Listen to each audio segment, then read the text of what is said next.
La situación de los hospitales de la comunidad sigue siendo muy complicada. Hoy se espera llegar al pico de ocupación en las plantas de enfermos COVID.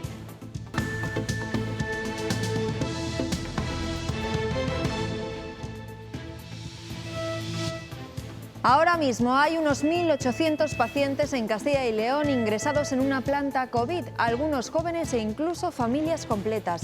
La buena noticia es que empieza a haber más altas que ingresos por primera vez en esta tercera ola. Buenos días. Para analizar la evolución de la pandemia en Castilla y León, hoy comparece una vez más en las Cortes el presidente de la Junta, Rubén Hernández.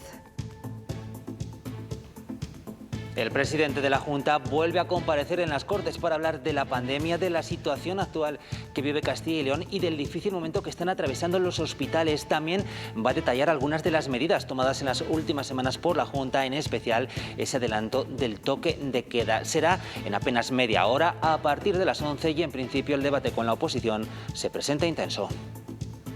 Y seguimos a vueltas con la vacuna de AstraZeneca. Las comunidades siguen sin ponerse de acuerdo sobre a partir de qué edad no se debe administrar esa vacuna, si los 65 años o los 55. La decisión se aplaza a esta tarde y obliga a revisar el plan de vacunas. Se la pondrán profesionales sanitarios y sociosanitarios que no estén en primera línea. Parece claro que este año tampoco habrá Semana Santa tal y como la conocemos. La diócesis de Ávila ha sido la primera en hacer oficial que quedan suspendidas las procesiones. Se prohíbe la caza del lobo en toda España. Algunas comunidades, incluida Castilla y León, están en contra de que el lobo deje de ser especie cinegética. Los ecologistas lo ven como un triunfo. Y vamos a tener un fin de semana pasado por agua y además vuelve el frío. Francisco, para quedarse en casa. Sí, Pilar, ya que tenemos algunas restricciones, pues por lo menos el tiempo acompaña a quedarse en casa con ese frío. Hoy sobre todo bajan las temperaturas en el oeste. Allí va a ser las precipitaciones más intensas. Vemos como ya nos quedamos por debajo de los 10 grados con algunas tormentas. En el resto se abre algún claro y tenemos tiempo suave. Como decías, a partir de mañana ya se nota el frío en toda la comunidad. En deportes conoceremos la historia de Jesús Palomé, que gracias al convenio con el Real Valladolid, el defensor pasó de jugar en tercera con el Atlético Tordesillas a la Copa del Rey en apenas 48 horas. El presidente de la Junta comparece esta mañana en las Cortes de Castilla y León. Alfonso Fernández Mañueco acude al Parlamento Autonómico. Rubén Hernández, buenos días. Por quinta vez durante la pandemia. Sí, será en menos de media hora, a partir de las 11 de la mañana. A esa hora está previsto que empiece la comparecencia del presidente de la Junta, que además coincide con ese difícil momento que están atravesando los hospitales de Castilla y León. De ello va a hablar, de la situación actual en toda la comunidad y también de las últimas medidas tomadas por el Gobierno regional y en especial de ese adelanto del toque de queda a las 8 de la tarde. El debate, en principio, si tenemos en cuenta todas las críticas que ha hecho la oposición a la gestión de la Junta en las últimas semanas, el debate, como decíamos, se presenta intenso. Gracias, Rubén. La situación en Castilla y León es que los contagios han descendido levemente. Se han registrado algo más de 1.500 casos en el último día. Además, han fallecido 38 personas más, 35 en hospitales y 3 en residencias. Sanidad cree que hoy vamos a alcanzar el máximo de ocupación en las plantas hospitalarias dedicadas a enfermos de COVID. Estas unidades siguen llenas, a pesar de que empieza a verse cierta mejoría.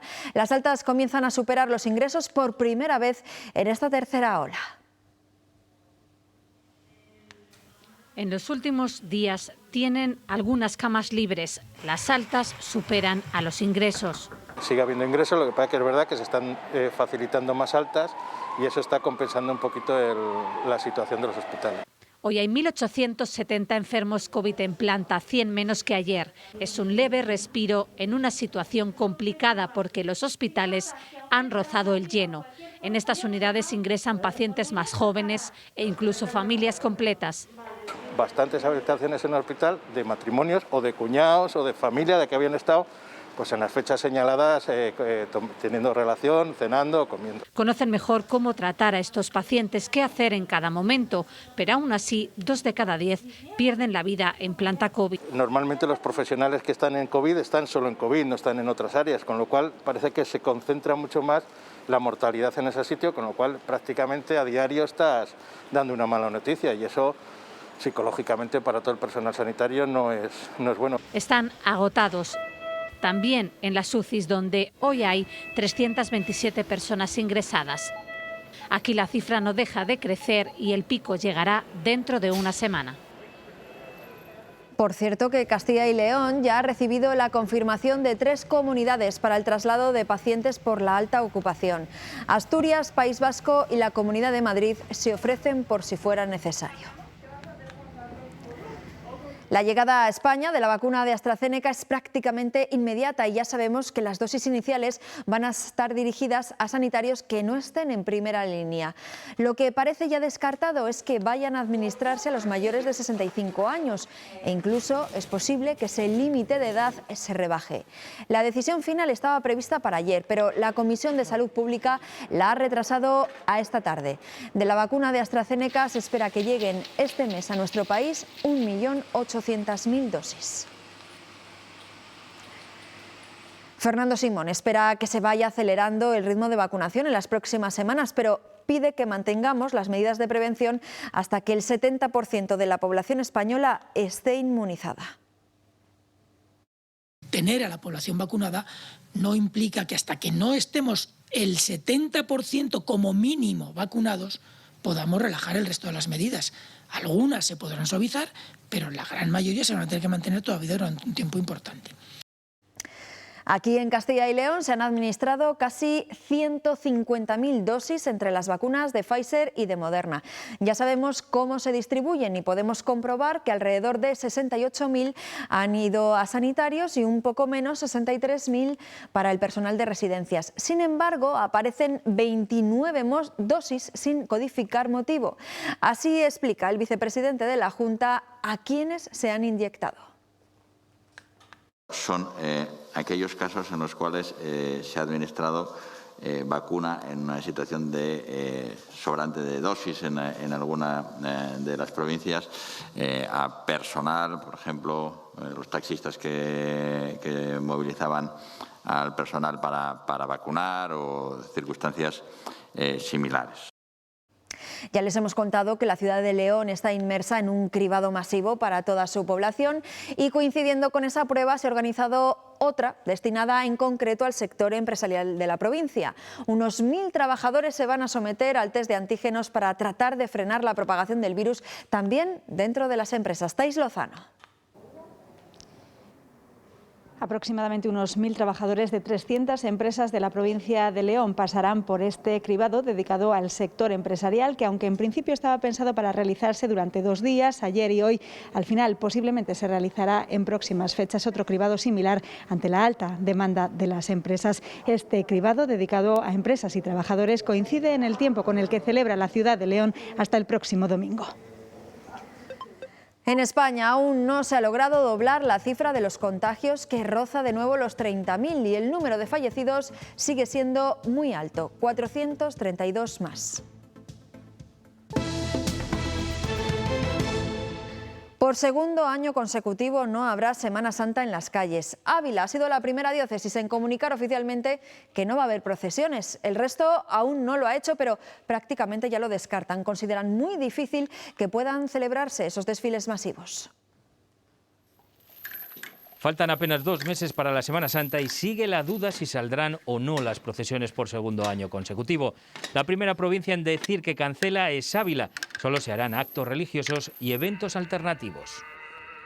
Tendremos que vivir solamente las celebraciones interiores y siempre acomodándonos a las disposiciones que en cada momento estén vigentes. Es la única que se ha posicionado oficialmente. El resto espera, aunque en muchos casos prácticamente ya lo descartan. Es el caso de Burgos. Evidentemente las procesiones en ningún momento nos hemos planteado ese tipo de actos. Ya se habla de procesiones canceladas y de poder hacer lo que la situación permita. Tener esa posibilidad de los fieles o la gente que visita los templos, con las limitaciones que hay, pues que puedan ver a sus imágenes, ¿no? En León el obispo descartó las procesiones pero sin un anuncio oficial. El motivo que dio es la dificultad de poder controlar las aglomeraciones. Valladolid y Soria están en la misma posición. La cancelación es casi segura, pero están a expensas de una reunión con la Junta el lunes. Yo creo que hacerse la idea de que por segundo año consecutivo no vas a poder hacer la manifestación más evidente de la Semana Santa, ¿no?, que son las procesiones. A la espera de tener un encuentro con la Junta permanecen también Palencia, Salamanca, Segovia y Zamora. Castilla y León no quiere perder la Semana Santa, pero siempre que se garantice la seguridad. Y la Junta de Castilla y León no va a renovar el complemento autonómico de los ERTEs. Considera la consejera de Empleo que ese dinero debe invertirse ahora en políticas activas de empleo. Los sindicatos rechazan esa decisión del Ejecutivo Autonómico. Quiero recordar que el dinero público hay que gastarlo ahora mismo de manera eficaz, eficiente, para quien más lo necesita, para quien necesita mantener el empleo, por ejemplo, como son los autónomos, y que el complemento a los ERTE somos de las pocas comunidades en España que lo aplica. Pero no solo somos de las pocas, sino somos la comunidad que más invierte y ha invertido en complementos a los ERTE para los trabajadores de la comunidad. Necesitamos gastar el dinero en políticas activas de empleo, como estoy diciendo, mantener el empleo. Mándatela, es que podría expresar de otra manera mucho más en castellano y mucho más castizo, pero voy a pedir coger aire y tener respeto claramente hacia la expresión. Nosotros no compartimos en absoluto y vamos a seguir trabajando. Estamos en los inicios de esta negociación. Casi el 9% de los ERTEs en Castilla y León el año pasado fueron fraudulentos. 225 casos de 41.000 expedientes aprobados. La mayoría de esos fraudes compatibilizaban las prestaciones de desempleo con el trabajo. Si tanto les gusta el lobo, que en Castilla y León nos sobran, que nos están matando en nuestra cabaña ganadera, que les cojan de este territorio, se les lleven a su casa. En Castilla y León la cifra de población de lobos está disparada. Sufrimos un aumento de los ataques de los lobos en torno casi un 20%. Rompemos todo tipo de relación con los partidos que en Castilla y León han decidido apoyar esta situación. Es la reacción de las organizaciones agrarias a la decisión de que se prohíba la caza del lobo en toda España. El lobo será de este modo especie protegida en todo el país. Todas las comunidades del norte están en contra y ya estudian posibles recursos en los tribunales. Ha sido en una votación ajustada que ha tenido que repetirse para conseguir la mayoría simple: 9 votos a favor, 8 en contra y 3 ausentes. La decisión es ahora de la ministra Teresa Rivera, pero es un paso más para prohibir la caza del lobo también al norte del Duero. Al sur ya estaba prohibida por estar catalogada por Europa como especie de interés comunitario. Castilla y León, Asturias, Cantabria y Galicia ya estudian posibles recursos si la decisión se lleva a cabo. Dicen que no tiene fundamento científico ni técnico y que el propio Ministerio de Agricultura está en contra. Va a haber una importante batalla por parte de las comunidades que estamos en contra. Y en esto su posición es firme desde hace años. Es una especie a conservar, pero hay que controlar. Castilla y León tacha la medida de ideológica y reclama sensatez a la ministra. Además, advierte que puede vulnerar competencias exclusivas en gestión de especies. Es una razón ideológica, porque el lobo está absolutamente conservado, en una expansión incluso desordenada. Ha poblado nuevos territorios donde nunca ha estado. En 2019, 4.000 reses murieron en Castilla y León por ataques de lobos. La comunidad llegó incluso a reclamar en Bruselas también la caza al sur del Duero en esta reunión de abril de 2012 con el comisario de Medio Ambiente. Ecologistas en Acción dice que es un día histórico. Detener la matanza de lobos que se viene produciendo en varias comunidades autónomas. Y apremian a tomar la decisión cuanto antes. La Junta de Castilla y León ha aprobado un nuevo anteproyecto de ley de caza que va a establecer el calendario en el que se podrá cazar, que nunca podrá ampliarse, pero sí reducirse. También contempla una nueva figura, la emergencia cinegética, que dará poderes especiales para controlar un crecimiento desmesurado. Además, será obligatorio publicar en un registro accesible la celebración de monterías y ganchos para hacerlas compatibles con otras actividades en el monte.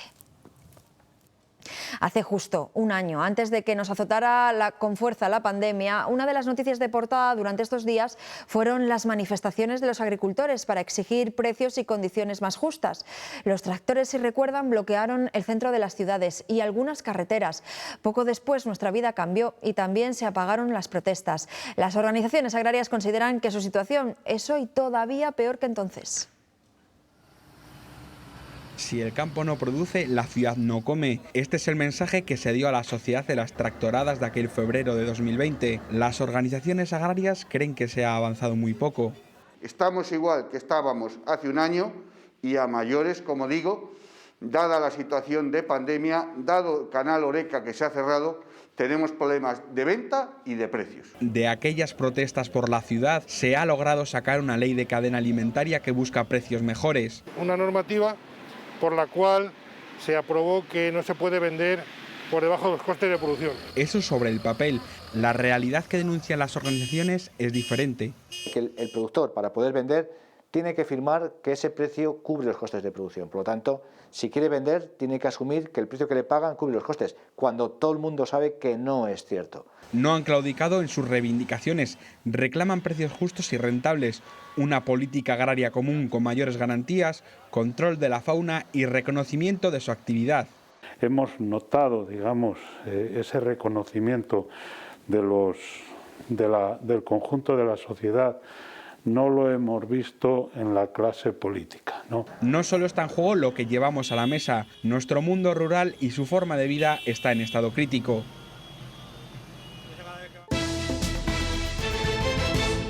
Continúan las reacciones a la confesión de Luis Bárcenas a la Fiscalía Anticorrupción. La dirección del partido marca distancias con la etapa de Mariano Rajoy y le pide a Bárcenas que difunda ya las grabaciones que dice tener en su poder. De campaña en Lérida, Pablo Casado no se ha pronunciado sobre el escrito en el que Luis Bárcenas dice ahora que Mariano Rajoy conocía la presunta caja B del PP. Sí que lo ha hecho el gallego Alberto Núñez Feijóo para defender al expresidente. Sigo absolutamente convencido de la honorabilidad en toda su carrera política del presidente Rajoy, no tengo dudas. El portavoz popular en el Senado, Javier Maroto, también asegura que Rajoy es honesto y emplaza a Bárcenas a que difunda la grabación que dice que incrimina al expresidente. Si este señor tiene que sacar una cinta y en esa cinta hay una grabación y implica a alguien, pues que la saque, pero cuanto antes, que no aburra más, porque es muy pesado. El abogado de Bárcenas matiza que su cliente no tiene nada contra el Partido Popular actual. Más que dirección en su conjunto, con determinadas personas que en su día, bueno, pues se cruzaron en el camino de don Luis. El ministro José Luis Ábalos dice que es un asunto siniestro del que Pablo Casado no puede sustraerse. No es un episodio del pasado, no fue una época, es toda la historia del Partido Popular, según lo que cuenta el señor Bárcenas. Por lo tanto, es muy difícil sustraerse de ello. En el juicio que comienza este lunes, Bárcenas también podría intentar vincular las donaciones a la caja B del PP con la adjudicación de 23 contratos con 5 ministerios de los gobiernos de José María Aznar. El juicio del caso Máster llega a su final. Este viernes quedará visto para sentencia. Se leerán los informes de las partes y las 3 personas procesadas podrán tomar la palabra, entre ellas la expresidenta madrileña Cristina Cifuentes. En las 4 sesiones celebradas, varios testigos han reconocido irregularidades en el máster cursado por Cifuentes, que ha reconocido en el juicio que no defendió formalmente su trabajo final. Los contagiados de COVID-19 podrán votar de forma presencial en las elecciones catalanas. Eso es lo que ha dicho la Junta Electoral Central en las últimas horas, que asegura que no tiene competencias para impedirlo. Este organismo recuerda además que la Generalitat ya ha adaptado protocolos sanitarios para garantizar la seguridad en las votaciones que, recordamos, se van a celebrar el próximo 14 de febrero. En Birmania, sus ciudadanos han salido a la calle para protestar contra el golpe de Estado que ha derrocado a un gobierno elegido democráticamente en las urnas. En Mandalay, la segunda ciudad más poblada, han protagonizado una de esas manifestaciones frente a la Facultad de Medicina, condenando las acciones del ejército birmano. Y van a ver imágenes de un rescate que se ha producido aquí en Castilla y León. Un hombre de 37 años sufrió una caída cuando esquiaba en el entorno de Castrovalnera, en Burgos. El esquiador estaba herido en una pierna, fue inmovilizado en una camilla y tuvo que ser evacuado en helicóptero. El primer narcosubmarino incautado en Europa está ya en su destino final, en Ávila. Este es el momento en el que llegaba este jueves a la Escuela Nacional de Policía, donde va a pasar a formar parte de su museo. Fue interceptado en el año 2019, cuando en él se intentaban introducir 3 toneladas de cocaína por una ría gallega. Tras una persecución policial, los narcotraficantes lo hundieron. Y así entraba la policía para detener a una peligrosa banda de ladrones que había actuado en Madrid, Toledo y Segovia. Fue un matrimonio segoviano el que activó la investigación que ha permitido desarticular la banda. Estos delincuentes secuestraban y torturaban a sus víctimas y en muchos casos iban vestidos como miembros de las fuerzas de seguridad del Estado. Hay 6 arrestados. Jesús Palomeque no va a olvidar lo sucedido la semana pasada. En menos de 72 horas disputó un partido de tercera con el Atlético Tordesillas, el segundo filial del Real Valladolid, otro con el Promesas de Segunda B y además fue convocado por Sergio para la eliminatoria de la Copa ante el Levante. Del José Zorrilla a las Salinas en un solo día. Jesús Palomeque todavía sigue en una nube. Y algo increíble, macho, la verdad. La suya ha sido una semana fantástica en la que ha pasado por varias categorías en tiempo récord. Hace 2 sábados jugaba en Segunda B con el Promesas y al día siguiente en tercera con el Atlético Tordesillas. Pero lo mejor estaba por llegar. Sergio González le convocaba con el Real Valladolid para el partido de Copa frente al Levante. Ahí estaba en casa, tirado en el sofá, esperando porque algo podía imaginarme. Tal que colgué, llamé a mi familia, a mis padres, a mi amigo, a todo el mundo. Aunque no llegó a jugar, Palomeque se queda con el recibimiento que le brindó el vestuario. Roque Mesa, cuando estábamos ahí en la comida, estuve hablando con él y eso, y nada, me dijo que si jugaba, que estuviese tranquilo, que si estaba ahí es porque lo merecía. Y con el cóctel de sensaciones. Nerviosismo por si salía, pero a la vez tenía muchas ganas de que Sergio me dijera, venga, corre a calentar. La guinda del pastel la puso el sábado pasado marcando el primer gol del Real Valladolid Promesas al Covadonga. El fútbol es algo que le viene de familia. Es hijo de Manuel Sánchez Palomeque, quien militó en el Salamanca en la temporada 1989-1990. Nunca me ha presionado, nunca me ha dicho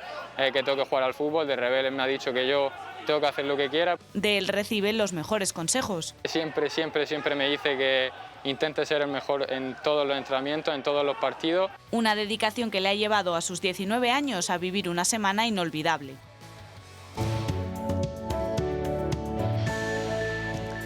¿Qué tal? ¿Cómo están? Muy buenos días. Seguimos con lluvias durante todo el fin de semana y el frío sobre todo llegará a partir de mañana sábado. Esta tarde sobre todo tenemos precipitaciones en el oeste. Además pueden venir acompañadas de tormenta. Mucha precaución sobre todo en las horas centrales del día. Allí bajan más las temperaturas, ya estamos por debajo de los 10 grados, mientras que en la parte más oriental de Castilla y León todavía tenemos temperaturas suaves con 14 o 15 grados porque se abre algún claro y el sol calienta un poquito más la superficie. Hoy ya empiezan los avisos por nevadas en zonas de montaña del noroeste, sobre todo en las montañas de León y el norte de Palencia. Mañana, como decíamos, van a bajar las temperaturas y el domingo amaneceremos con mucho frío, con heladas generalizadas y con nieve en zonas de montaña. La cultura se reclama como espacio seguro una vez más. Anoche en el programa Cuestión de Prioridades, los componentes del grupo Feten Feten defendían que su sector está obligado a no parar y hacerse oír por el medio que sea, porque la cultura tiene que ver con la salud mental. También reclamaron a las administraciones que fomenten y enseñen el folclore en las escuelas de la comunidad. Antes del COVID hacíamos pues a veces en un teatro para 700 niños, en cuanto escuchaban una jota o algunos no sabían lo que era una dulzaina, cuando les hablas de su folclore les encanta y a veces a lo mejor es por eso, ¿no? Porque no les ha llegado y hay que hacérselo llegar. En cualquier sitio de Castilla y León tú dices cuál es el instrumento más conocido de Galicia y todo el mundo dice la gaita, todos los niños. Y cuando preguntas en Castilla y León ninguno dice dulzaina. No hace falta decir más. Hace 45 años que Joaquín Díaz decidió dejar los escenarios y dedicarse a la investigación de la cultura y el folclore. En los años 60 y 70 fue uno de los músicos más conocidos y de más éxito de nuestro país.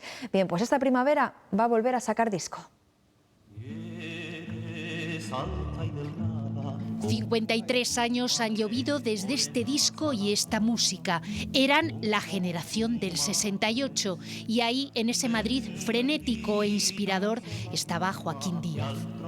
Estábamos permanentemente en movimiento, o sea que de ese caos siempre hay que deducir que tenía que salir algo. Y nacieron conciertos, canciones y grabaciones como las que guardaban 3 cassettes como este. no solía ensayar, pero sí que de vez en cuando en casa de unos amigos o en mi propia casa pues hacía grabaciones. De ese material inédito ha salido ahora un disco, el nuevo trabajo de Joaquín Díaz que lanzará en formato CD y en vinilo. Vuelvo al origen de mi carrera, que es el vinilo.